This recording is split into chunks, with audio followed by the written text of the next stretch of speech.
Hey, y'all, shake up a potion and have a drink. Come join me for some more of Rivers Ramblings, episode 2 of Rivers Ramblings. So, I thought today I would talk a little bit about witchy burnout. It kind of goes along with what I was talking about in my last ramblings, except for it's on the other side. Last time I was all excited about the newness and starting fresh and getting things done.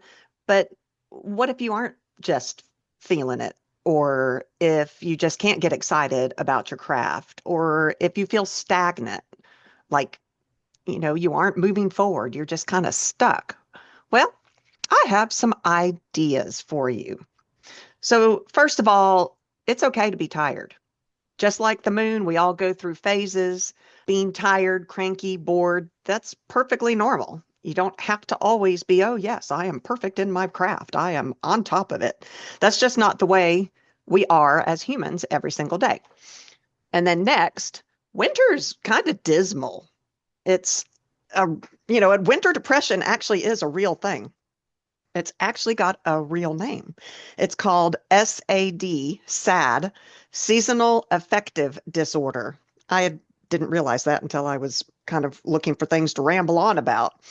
But the symptoms are decreased energy, fatigue, or feeling slowed down. Check off for me. Difficulty concentrating, remembering, or making decisions. Ding, ding, ding.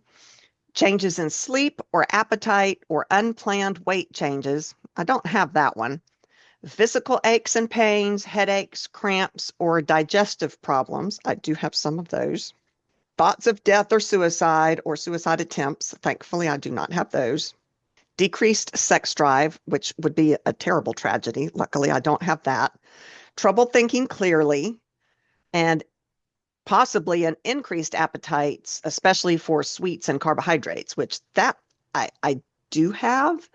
I think carbohydrates and sweets tend to be comfort foods. And when we are feeling sad, so to speak, then that is something that we want to give our bodies to make our dopamine levels go up and make us feel a little bit better. Did you guys know that in the wintertime, the sun actually appears bigger than normal? And that's because it's closer to the horizon. I guess it depends on where you live on this earth, but it does appear larger than at other times of the year. But somehow it also seems this really bleak to me. Like you'd think bigger means brighter and warmer, but it just ain't so.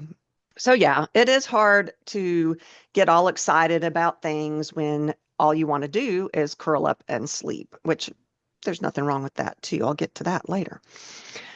So, this brings me to my first tip: embrace rest. It is sacred. Pause your practice if you have to. You don't always have to be up on it. Allow yourself to take a break from rituals and spell work without guilt.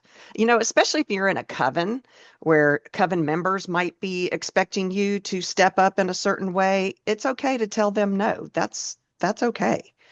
Rest is just as important as action when it comes to witchcraft. You can't practice good magic if you're depleted.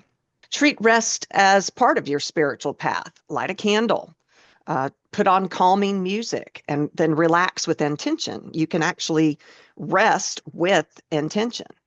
And it's okay to nap. I wish I had more time to take naps.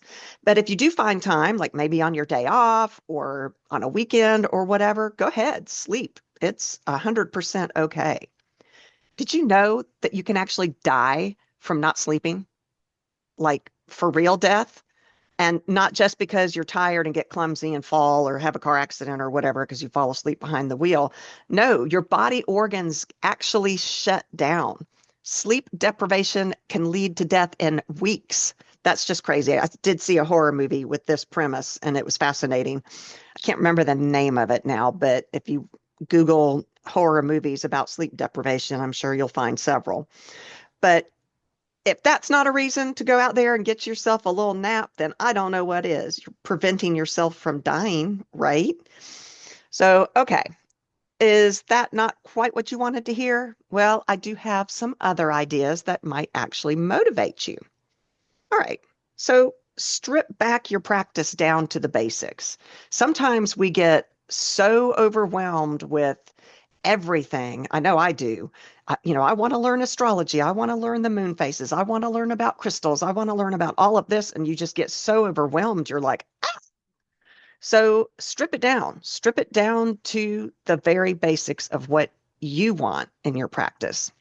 Focus on simple acts of magic, like the simplicity of just like stirring your coffee or your tea. Light a candle, and that could give you peace or perhaps protection. And honestly, candles bring out the magic in me. I just lighting a candle is enough to really make me feel witchy. Although that could be because I am possibly a fire witch. I do love the fire thing. Carry a crystal for grounding and clarity. Just one. Just do that. That's your only practice of the day is I'm just going to choose this crystal that to me helps me focus or helps me relax or helps me get creative or helps me clear my brain and just wear that. If you're a girl, stuff it in your bra. If you're a guy, stuck it in your pocket. Stick it in your pocket, not stuck it in your pocket. But remember, magic doesn't have to be elaborate to be effective. In fact, I often think that the more simple magic is the most powerful and magical of the magics. But another way that you can revamp your magical desires, get yourself back on track, so to speak, if that's really what you want and need, reconnect with nature. Sometimes it's just great to go outside. Step step outside, recharge, walk barefoot in the grass or soil, ground yourselves. Like I think I said in my last rambling episode, I like to walk barefoot in the snow. I know that's a weird thing, but some of you, especially way up in the north where it's really, really cold, you might not want to do that. Here, we're lucky even when it snows if it gets below 32 degrees. But go outside, let those bare feet feel the earth. It's amazing what that will do for you. Listen to the sound of birds or sound of water. Or for me, wind chimes on my deck. I just feel totally cleansed when I'm out there. I've got some gorgeous wind chimes, and that can help you relax and help you feel connected to your energy. Collect small nature items like leaves or stones or feathers. That can be a gentle reminder of magic. And who doesn't get excited when you go out hiking and you find that really cool rock or that really cool stick? Seeing Mother Nature and Mother Earth and her amazing crafts that she has for us all, the things that she has done, is spiritual in and of itself. Go hug a tree. When I go to the park, and I'm sure if anybody ever sees me do this, they think I'm weird, but I like to go over to trees and just feel their bark, just touch them. Both hands on their trunk, touch them, feel them, connect with them. That might be enough to get you going for this regeneration that you might be in need of. Practice gratitude magic. Shift your focus to what's working in your life. Write a gratitude list and say thank you to the universe for those small blessings. This is kind of along the lines of what I talked about last time, too, when I was rambling. I talked about making a list of all the things that you like about yourself. Well, why not make a list of all the things that you enjoy about magic? Not just you and you personally, although that's always a good thing, too, but what is it about magic that you like? What is it about your practice that makes you happy, that makes you want to do it? What is important to you in your practice? What does it do for you mentally or spiritually?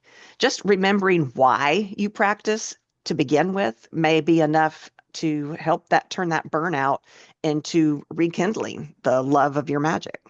Create a gratitude jar. This one's always fun. I think we've said this many, many times, but add a note to it each day about something that made you smile or brightened your day that day. And at the end of the year, it's fun to go back and look at those little things that you've probably forgotten come December.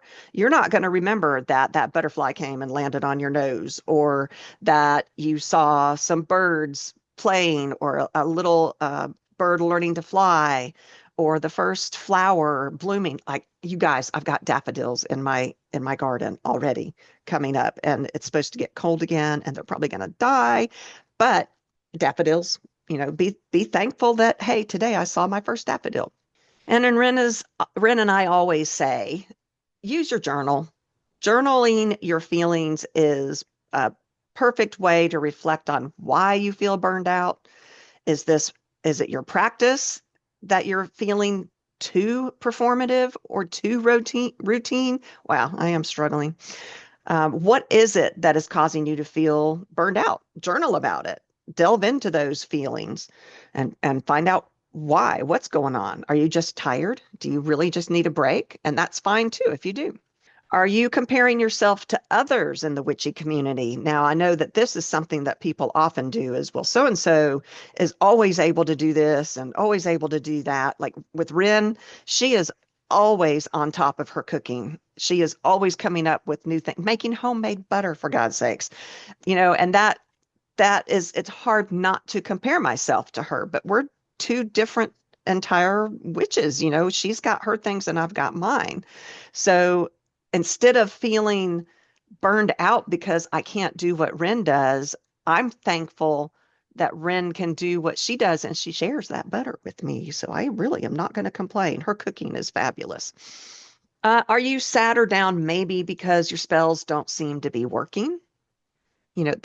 That's a thing too. And you know why they might not be working? Because you aren't able to focus yourself because you're all scattered and you just feel down and you're blue because it's the winter.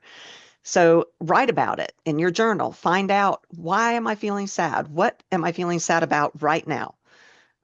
Why don't my spells seem to be working? What are you trying to cast?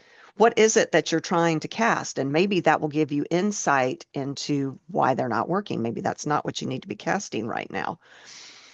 Let journaling be a safe space to vent, reflect, uncover what you truly need, because sometimes you can't go to the non-witches in your life and vent about this stuff. And sometimes you don't have other witches. Like when Ren gets busy, I can't always call her at work and say, hey, I need to vent because she's got to work. So your journal can be an outlet and a friend in and of itself. But another way to at least feel connected to your magic, even if you're kind of bummed and down, is to try to infuse magic into everyday tasks. So instead of these elaborate formal rituals, which I love to do too, try making daily activities magical. Like when you cleanse your space, cleanse it with herbal sprays or even incense. If you can't make your own herbal sprays, you don't have time to go and do that. Just buy a scented cleaner that reaches out to you, that connects with you, and clean with intent. Now, for Rin, cleaning is a motivator for her. She really loves it and she gets so inspired. And when she needs inspiration, she actually cleans. And so it helps her to think things through while also feeling good that she's accomplished something in her home and her space and for herself. Visualize negativity leaving your body while showering. And I don't know if you all have seen any, but I have discovered what are they called? Shower vapors. It's like the bath bombs, but it's a shower bomb. And because I don't always have time to do the bath thing, which I do love, but just your morning shower, your everyday morning shower, throw a shower bomb in there and you'll be so surprised at how magical that can feel. Bless your meals or your water with simple affirmations. So not only for you, but maybe for others. Maybe make a batch of cookies for work friends. Put out bird seed for the birds and the squirrels. This one I like to do. I love to watch the birds and the squirrels. My husband is so mad that I feed the squirrels, but I love them and I feel closer to nature when they come up on my deck and they eat the bird seed that I've put out for them. I love watching them, and the fact that I'm helping animals and, in my neck of the woods, I like that too, because right now it's hard for them out there too. It's cold and there's not a lot of greenery. So yeah, for me, that is a simple blessing of a meal for my local wildlife. Another thing you can do is set boundaries with your practice. Are you definitely trying to do too much, or are you trying to be perfect in everything that you're doing? Stop that. Stop that right now. No, say no to magical obligations that leave you feeling drained, like elaborate rituals. Again, a lot of this may have to do with coven practices, but it could also be for solo practitioners too. You feel like, oh God, it's the full moon. I'm supposed to do X, Y, and Z. You don't have to be obligated to do anything and in fact, if you do try to do things when you're not feeling it, I guarantee that spell won't work.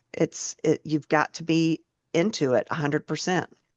And then again, like I said a minute ago, revisit what it is about your witchcraft that caused you to start your practice. Realign with whatever that was that truly resonated with you that started you on your path. I mean, for me, I've been on this path my entire life. One of my earliest memories is my first altar. But okay, so say none of that's, you're like, meh, I'm still blah. Explore a new form of witchcraft. So maybe what you're doing is stale for you. Try to think of something fresh. Experiment with divination. Maybe you've only ever done tarot. Try casting runes. Or maybe you've only done scrying. Try a different type of scrying. Try something different. Get yourself into it. Explore kitchen witchery or crafting talismans. I'm telling you, wintertime is the perfect time for this. Rin is so funny. She has taken up crocheting and knitting, as she has said before. And she tried cross stitching, which she was not a fan of, which I bet Jessica's a fan of that if she does that kind of crafting because it's a number thing.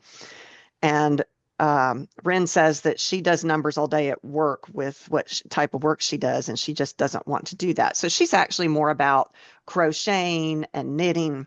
But yeah, explore that. If that's something you've never done, that's an indoor, comfy type of thing that you can do. Do it in front of a fire with a cup of hot chocolate or, hot toddy or, cocktail of some kind. Never turn down the cocktails. But study a new aspect of witchcraft, like astrology or candle magic. I mean, maybe you've used candles before because colors and whatnot, but really get into candle magic, the melting of the wax and reading the divination and the melted wax, that kind of thing. Have you ever been interested in astrology? Research more about it. I'm still learning every single day about astrology. There is so much information out there. I told you guys last time about the lovely moon phase clocks that Ambria gave us. I love my my moon phase clock. And Ambria, thank you so, so much for giving that to us. But because of them, I have not missed a full moon yet. Okay, there's only been two. Yeah, two.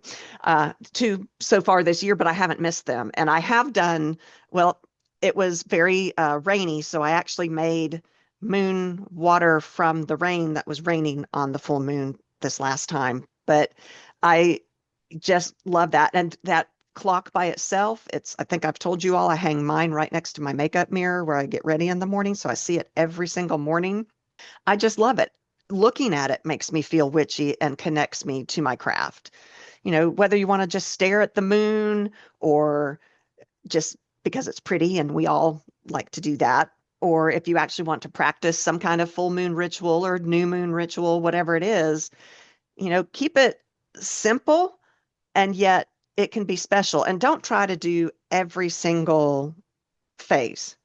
I tried to do that last year and I didn't even know what phase it was. So now this year with Ambria's clock, I just concentrate on the full moon and I know when it is, so I know when it's coming. And it's just so much easier for my mind and my spirit to be able to connect to that. Connect with your community. Share your feelings with other witches, either online or in person. You might not know any in person because a lot of people are afraid to come out of the broom closet, so to speak. But online, there's lots of us, and there's lots of Facebook and Instagram, and you can comment and connect and that kind of thing. It really, Reddit is another good one. It really helps you connect with, sometimes you'll talk to someone and they'll say something and that resonates with you and you're like, yes, I have found a person who understands. And that's really cool. And we love to hear from you guys on this podcast too. So let us know your thoughts, bounce ideas off of us. Tell us what you do. If you don't agree with something that we've done, like if we say, oh, orange is for X, Y, and Z, you can say, hey, well, for me, orange is X, Y, and Z, W, or whatever it is. But yeah, we love to hear from you. That helps us. I think people listen to podcasts about witchcraft because they want to connect with other witches. So, yeah, reach out. And it might be that you can collaborate with other witches via internet or Facebook or whatever. Low pressure activities like sharing spell ideas or my favorite, magical recipes. I would love to have, and I might, if I can figure out how to do it on Facebook, come up with a subsection for our C3 Witchy podcast site for recipes only. How fun would that be for everybody to come and post their cocktail recipes or their winter comfort food recipes? I mean, that's so cool. Other witches are sharing their what feels magical to them with you. So I think that's a good idea too. But I think really talking about how winter can give us SAD, sad, and we can be sad, focus on self-care. That's huge. Treat yourself to rituals that are more just for you. Take that cleansing bath with salts or herbs or oils and just soak. Have a glass of wine, have candles, do it, put the dark on. Turn off the lights. That would be a more effective way of saying that. Poor little River's brain is still not back to par. But turn out the lights and have the candle be the only light. Just relax. And did you know, actually, you guys, that self-care gives you energy? And as witches, feeling that energy is what helps us connect to our magic to begin with. And that could be why your spells aren't working if that's what you're facing right now. So self-care, guys, it's important. It is important and it's not selfish. A lot of people are taught that thinking about yourself is a selfish thing. That's always the kids come first and your husband or spouse comes first, or I've got to do this for work and they are counting on me for this. And that's all great. I do love my kids and I do love my husband and I do take care of them and make sure that they're fed and the house is clean and whatnot. But take care of yourself too, whatever way that means. Like I think I told you all, I think on my last ramblings, I told you all that I went outside on the deck when it was snowing. That was a me moment. My husband was inside, he was doing his own thing.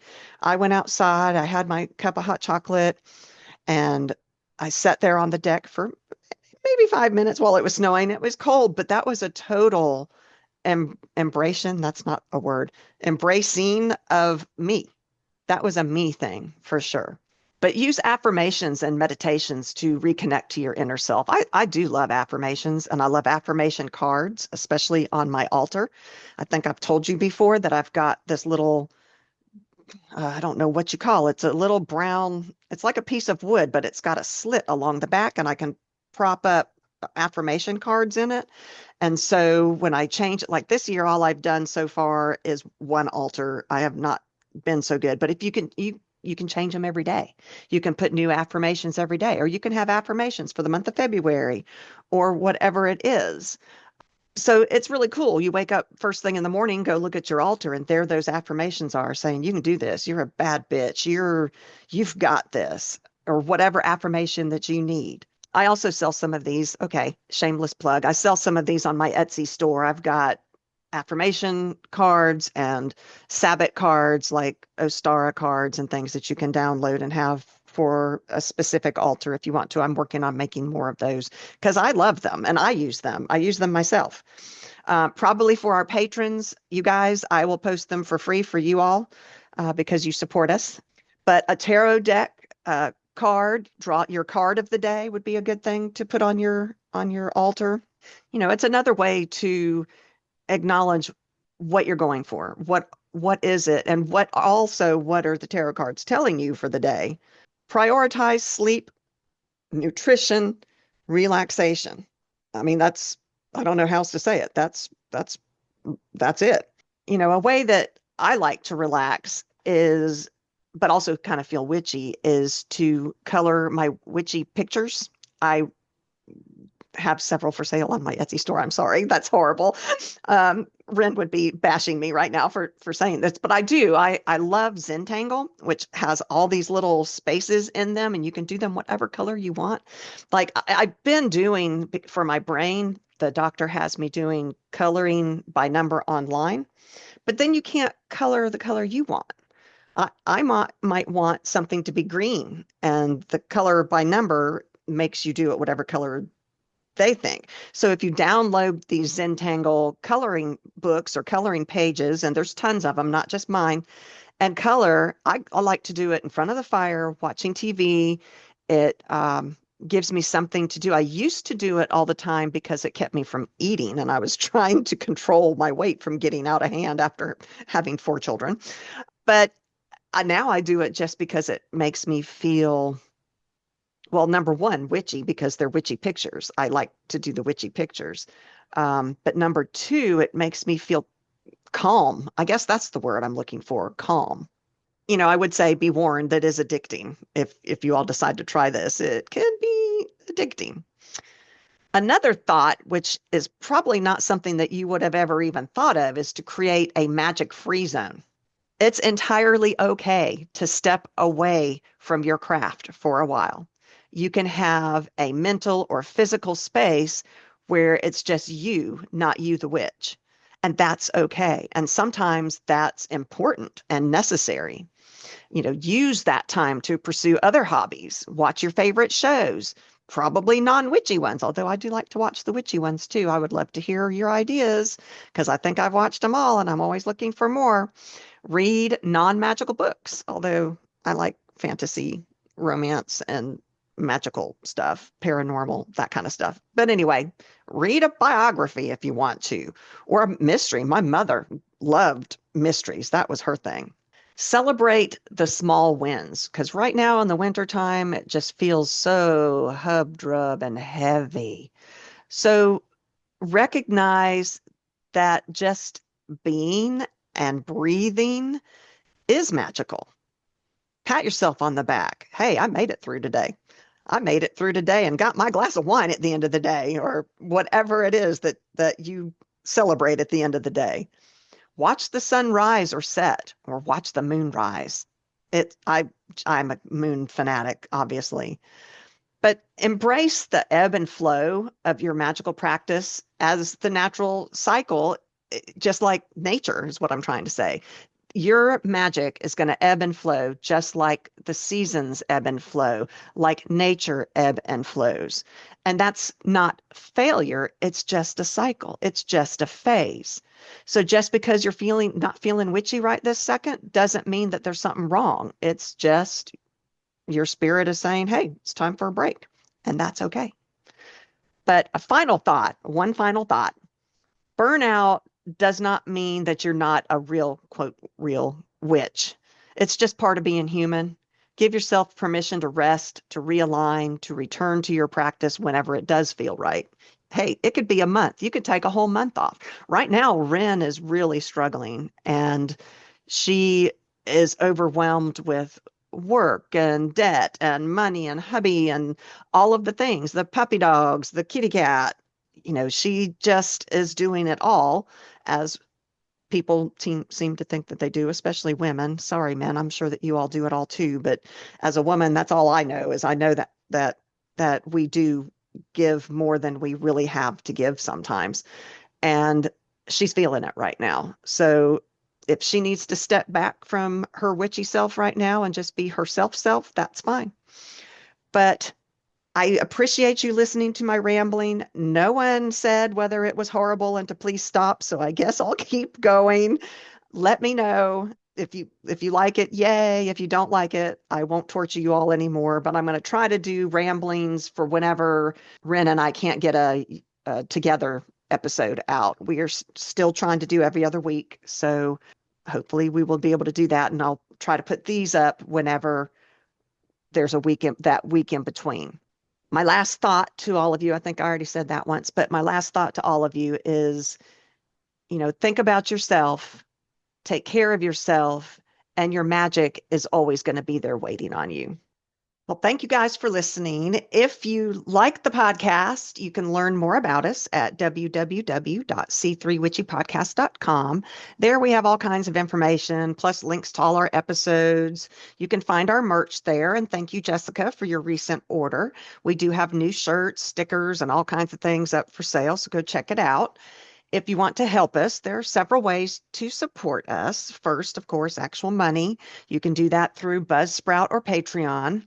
If you choose Patreon, there are all kinds of extra goodies. Like I recently posted some familiar clip art that I was playing with AI. I posted a 2025 Witchy calendar, both yearly and weekly, on there. If you can't afford to give actual money, when we totally understand that, then please just tell your friends about us, share our posts, podcast. Well, yeah, if you got a podcast about us, but review our episodes, that kind of thing. I guess, guys, we've stirred the cauldron, spilled some secrets, and probably gone off on way too many tangents. But that's just the way the magic flows. So thanks for hanging out with me in my little corner of the witchy world. Don't forget to charge your crystals, sip on something delicious, and keep that magic alive. I'll be back. And until then, stay witchy.